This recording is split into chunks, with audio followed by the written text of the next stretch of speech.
हे दोस्तों, आज का हमारा टॉपिक काफ़ी इंपॉर्टेंट और इंटरेस्टिंग होने वाला है। आज का हमारा टॉपिक है 10 day rule in radiology and digestive enzymes. इससे जुड़े कुछ इंपॉर्टेंट एमसीक्यूज को डिस्कस करेंगे। तो अगर आप इस चैनल पे पहली बार आए हैं और पहली बार इस वीडियो को देख रहे हैं तो इस चैनल को सब्सक्राइब कर लीजिए, जिससे कि आपको इसी तरह की वीडियोज़ आगे मिलती रहें। तो चलिए शुरू करते हैं बिना कोई टाइम वेस्ट किए। क्वेश्चन नंबर 1 है, what is the primary purpose of the 10 day rule in radiology. यहाँ पर पूछा गया है कि रेडियोलॉजी में जो 10 डे रूल होता है इसका प्राइमरी पर्पस क्या होता है। तो नीचे ऑप्शन है, ऑप्शन ए है to minimise radiation exposure during ovulation, option B to detect early pregnancy, option C to ensure radiation safety in lactating women, option D है to avoid unnecessary ultrasound scans. तो आपको बताना है कौन सा right answer है। यहाँ पर इस क्वेश्चन का जो राइट आंसर है वो है option A to minimise radiation exposure during ovulation. दोस्तों, रेडियोलॉजी में 10 डे रूल को फॉलो किया जाता है। ठीक है, इस रूल के अकॉर्डिंग जो भी रिप्रोडक्टिव एज वाली जो फीमेल्स होती हैं ये उन पर अप्लाई किया जाता है, और ये रूल इसलिए फॉलो किया जाता है जिससे कि जो अननेसेसरी रेडिएशन है वो फीमेल्स को ना लगे। तो इस रूल के अकॉर्डिंग जो वुमेन्स होती हैं इनका साइकिल स्टार्ट हो जाता है, तो उनके स्टार्ट होने के 10 दिन के अंदर अंदर जो पीरियड होता है वो सेफ माना जाता है एक्सरे एक्सपोजर्स के लिए, क्योंकि उस पीरियड में जो प्रेगनेंसी होने के चांसेस होते हैं वो ऑलमोस्ट 0 होते हैं। ठीक है, तो उस पीरियड में जो जितने भी रेडियोग्राफिक प्रोसीजर्स या टेस्ट वगैरह होते हैं उस पीरियड में हम इसको कर सकते हैं, जो कि सेफर माना जाता है। Question number 2, when is the 10 day rule typically applied in radiology. यहाँ पर पूछा गया है कि जो रेडियोलॉजी में जो 10 डे रूल होता है वो आमतौर पर कब लागू किया जाता है। तो नीचे ऑप्शन है, यहाँ पे ऑप्शन ए है during the 3rd trimester of pregnancy, option B है within the first 10 days after menstruation, option C है ड्यूरिंग ओव्यूलेशन, ऑप्शन डी है 10 डेज बिफोर मेंस्ट्रुएशन। तो यहाँ पर बताना आपको राइट आंसर कौन सा है। यहाँ पर जो राइट आंसर है वो है option be with in the first days after menstruation. दोस्तों, रेडियोलॉजी में 10 डे रूल होता है वो मेंस्ट्रुएशन स्टार्ट होने के 10 दिन के अंदर अंदर इसको अप्लाई किया जाता है। यानी कि इस पीरियड में माना जाता है कि जो प्रेगनेंसी है वो ना के बराबर है। ठीक है, और इस पीरियड में जो रेडियोग्राफिक टेस्ट होते हैं वो करना सेफ होता है, और ये उन सभी फीमेल्स के लिए होता है जो कि रिप्रोडक्टिव एज में होती हैं। क्वेश्चन नंबर 3 है, what is the main risk of performing radiographic procedures on A pregnant woman. यहाँ पर पूछा गया है कि अगर कोई प्रेग्नेंट महिला है तो उस पर जो रेडियोग्राफिक प्रोसीजर करने का उसका जो मेन रिस्क क्या होता है। तो नीचे ऑप्शन है, ऑप्शन ए है foetal radiation exposure, option B है low quality images, option C है इनकरेक्ट डायग्नोसिस, ऑप्शन डी है डिक्रीज्ड रेडिएशन डोज। आपको बताना है कौन सा राइट आंसर है। यहाँ पर जो ऑप्शन राइट है वो है option A fetal radiation exposure.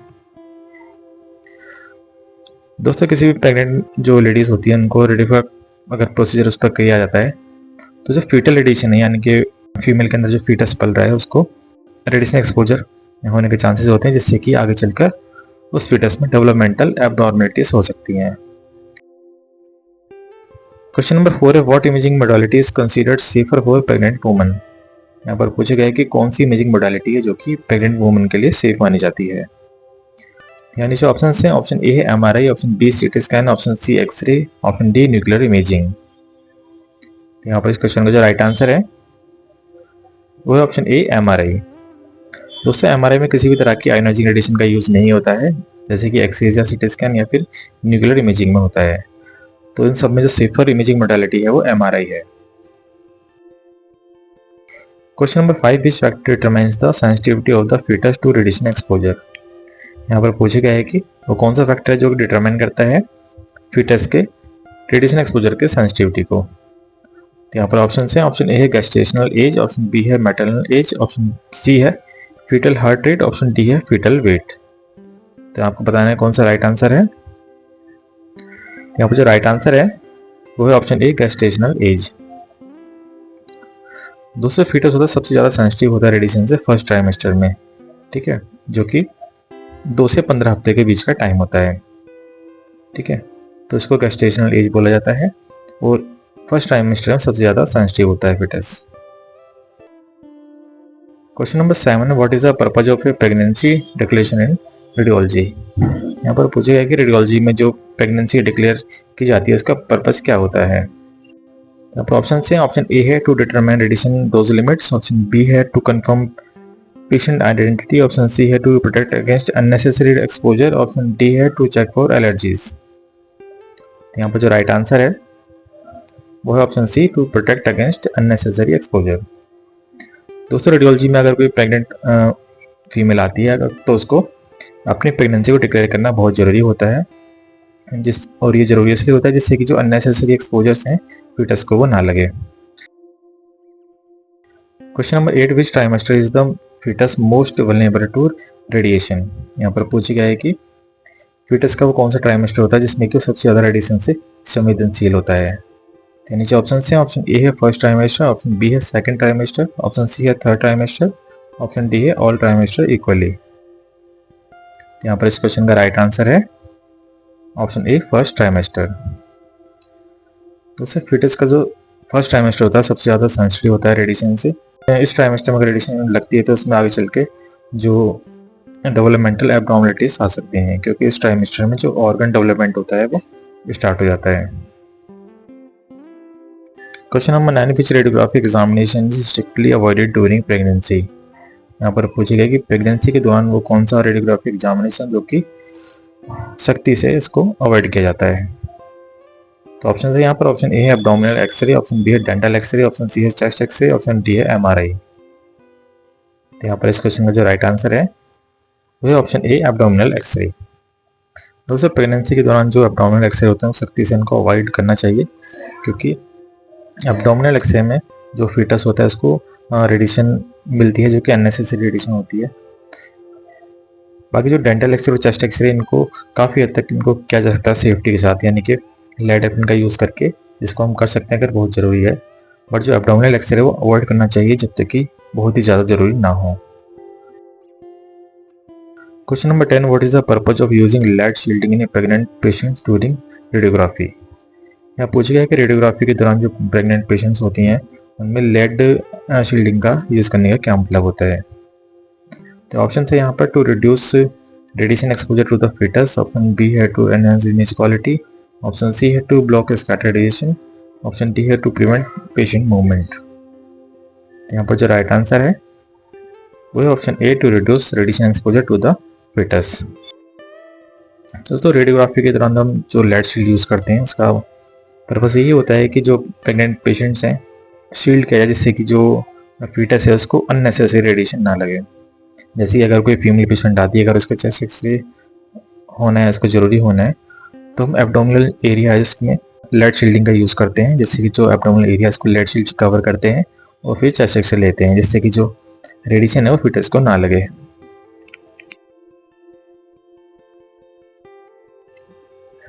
Question number 11, which enzyme is responsible for the breakdown of starch into maltose. यहाँ पर पूछा गया है कि कौन सा एंजाइम है जो कि स्टार्च को माल्टोज में तोड़ता है। तो नीचे ऑप्शन है, ऑप्शन ए है पेप्सिन, अमाइलेज, लाइपेज और ट्रिप्सिन। आपको बताना है कौन सा एंजाइम है जो कि स्टार्च को माल्टोज में तोड़ता है। तो यहाँ पर जो राइट आंसर है वो ऑप्शन बी, अमाइलेज। अमाइलेज हमारे सलाइवा में प्रेजेंट होता है जो कि स्टार्च को माल्टोज में तोड़ता है।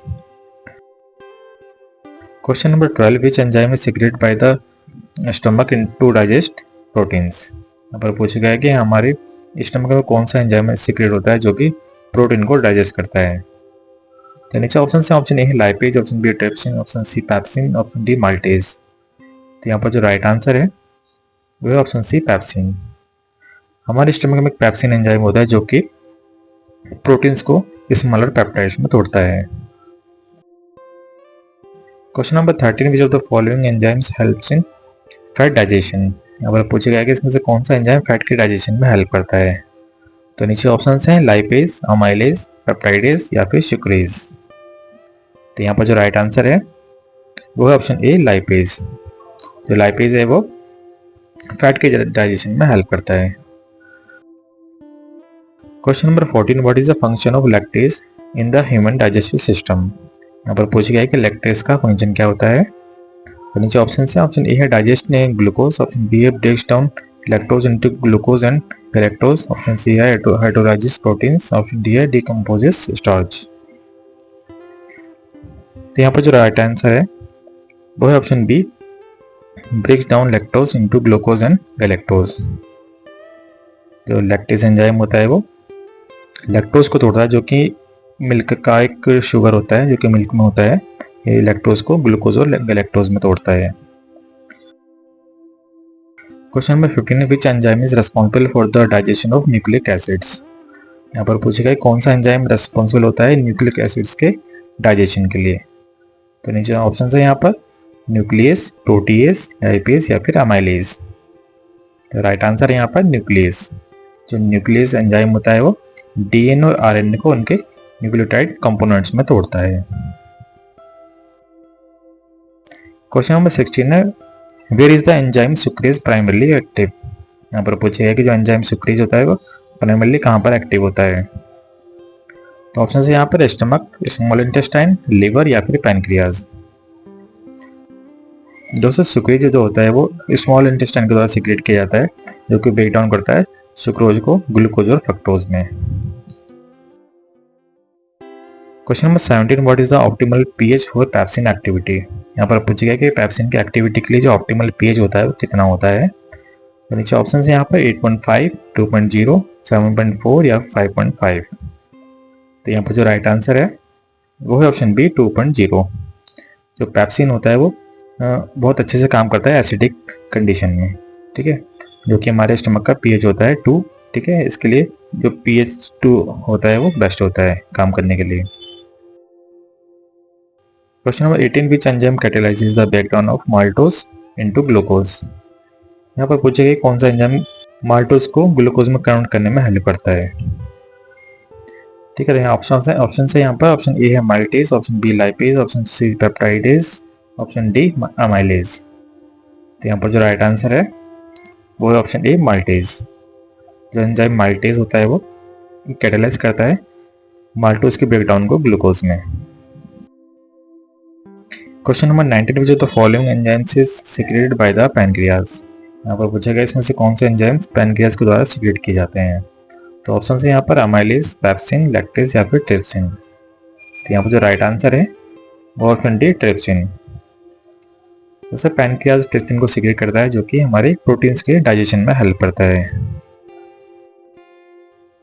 Question number 20 what is the role of enteropeptidase in digestion.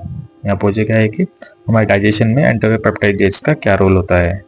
तो ऑप्शन है यहाँ पर option A breaks down lipids, option B activates trypsinogen into trypsin, option C digest carbohydrates, option C converts starch into maltose. तो यहाँ पर जो right answer है वो है option B activates trypsinogen into trypsin. Enteropeptidase एक तरह का एंजाइम है जो कि स्मॉल इंटेस्टाइन के द्वारा सीक्रेट किया जाता है, जो कि ट्रिप्सिनोजन को इसके एक्टिव फॉर्म में कन्वर्ट करता है, जो कि ट्रिप्सिन होता है, जो कि हमारे प्रोटीन के डाइजेशन में हेल्प करता है। तो दोस्तों ये क्वेश्चन थे कुछ जो कि हमारे 10 डे रूल और डाइजेशन एंजाइम्स पर बेस्ड थे, जो कि आपके एग्जाम में काफ़ी हेल्पफुल हो सकते हैं। तो आज के लिए इतना ही। ये वीडियो आपको कैसे लगी कमेंट सेक्शन में कमेंट करके बताएं, और वीडियो अच्छी लगी तो वीडियो को लाइक करना ना भूलें। तो मिलते हैं नेक्स्ट वीडियो में, तब तक के लिए बाय बाय।